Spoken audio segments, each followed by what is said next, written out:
Okay, so to make a frame, there's a number of ways that we can actually do it. First thing you're going to do is you're going to grab your marquee tool. And you can decide how thin or how thick you would like your frame to be, where you want it to actually go. Okay, I'm not really worried too much about it being perfectly equal on either side. I mean, that looks fairly good. So, but with this marquee tool, what that means is if I was to fill it in with something, it would fill on the inside.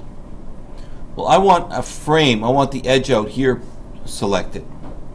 And so what I will do is once I draw the box, I will go select and inverse. That's going to give me, you can kind of see where the frame is going to go now. I've got the marching ants on both sides there. So now I can fill that frame in.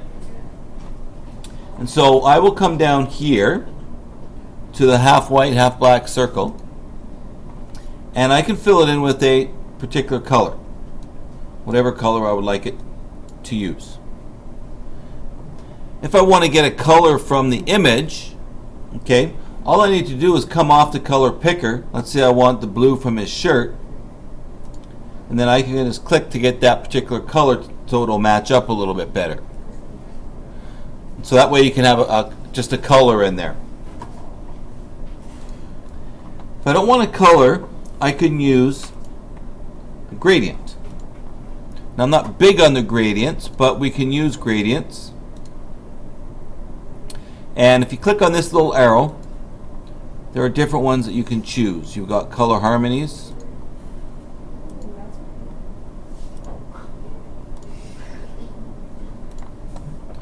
Metals. I think it was on when I started. You've got noise.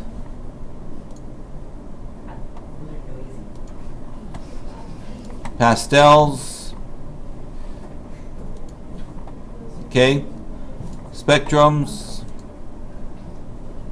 The special effects one, and this has some transparency, so you won't want to use those ones. When you see checkers like that, that means it's transparent, it's see-through. Or simple. So I'm going to go with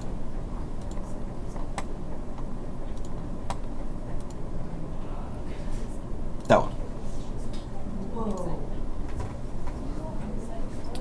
And again, you can change the angle that it's going to have its gradients at. You can change the style.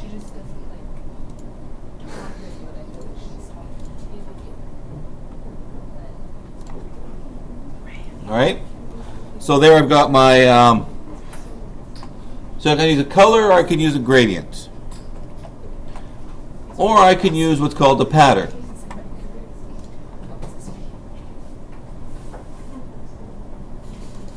And so again, just like with the gradients, there's different patterns that we can actually take advantage of.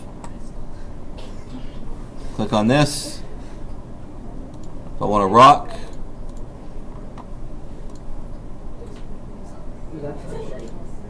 And then if you change the scale, you can actually make them start to look a little bit more like rocks. There you go. It's blurry though. Then what I'll need to do is give my photo a title. Okay? So I would click on my T for my text. Choose an appropriate font.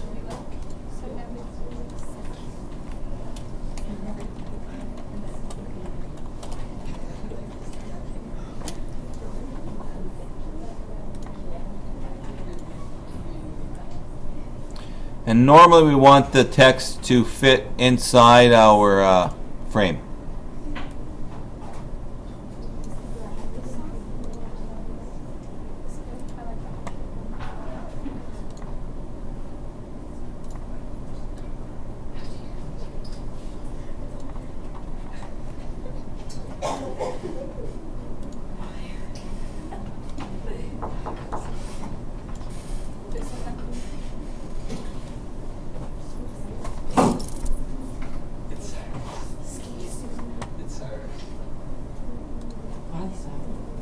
give them the 1 minute.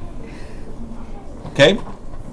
So that's how you can do it with a box. Just gonna pause this for a second. Okay, if I don't want a box,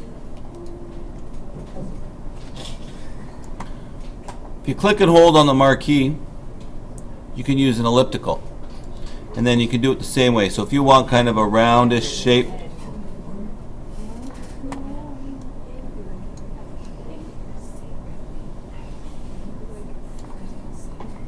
then you can do the same thing. Select inverse, and then you can fill that in.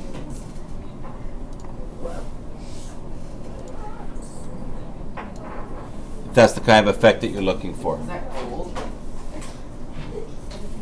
I think it's sand.